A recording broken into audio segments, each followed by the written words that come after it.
bëhet disa herë në mënyrë të përsëritur që unë e kuptoj ngarkesën tuaj, mbase nuk i dëgjoni të gjitha fjalët që thohen foltore. Por pak më parë, kreu i grupit parlamentar të Partisë Socialiste fyu, përveç se gënjeu në gjithë retorikën e tij propagandistike, fyu drejt për drejt deputetët e opozitës, duke përdorur termin "nuk jam si këta që lehin" apo "nuk jam si rraca e këtyre". Kërcënoi deputetin Balliu duke i thënë "ta tregoj unë ty, se me ty merrem unë", dhe ndërkohë intimidoi dhe deputet tjerë duke i thënë dikujt mashtrues, dikujt gënjeshtar dhe duke gënjur gjatë gjithë kohës në mënyrë të përsëritur.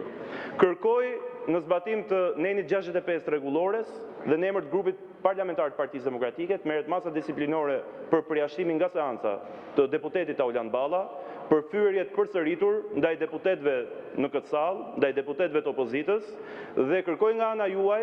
ndërprerjen e kësaj seance, marrjen 5 apo 10 minuta pushim për të shqyrtuar pamjet filmike për të parë i ka thënë këto që sapo ju thash unë deputeti Balla apo jo. Dhe të shihni dhe deputetët e opozitës, a ka ndonjë që ka fyer në një koleg këtu apo jo, se gjatë gjithë kohës flitet për fyerje, po ka vetëm një palë që fyen, ka vetëm një palë që gënjen dhe është kreu i grupit parlamentar të Partisë Socialiste. Ndërkohë, për rendin e ditës, në mënyrë të përsëritur ju kemi kërkuar që të mos vinin seancë ku të paraqisni 22 pika në rend dite, pasi është fizikisht e pamundur brenda një seance që ne të kemi një diskutim thelbësor për çdo pikë e cila vjen në rend e ditës.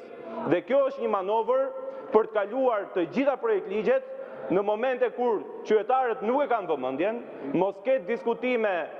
të qëndësishme për çështjet që vinë dhe shtrohen në këtë sallë të kuvendit dhe qytetarët të mos informohen në mënyrën e duhur. Për sa i përket ligjit për barazinë gjinore, ju kërkoj në emër të grupit parlamentar të Partisë Demokratike të ndryshoni rendin e ditës, të afroni në krye të rendit ditës sotme një ligj kaq të rëndësishëm që prek familjen shqiptare, kodin e familjes dhe prek çdo qytetar që na ndjek ne sot. Këto janë kërkesa konkrete të Partisë Demokratike të grupit parlamentar, për të cilët do doja nga ana juaj të merrni kohën e dur, ti verifikoni. Po e them edhe një herë, në mënyrë të përsëritur,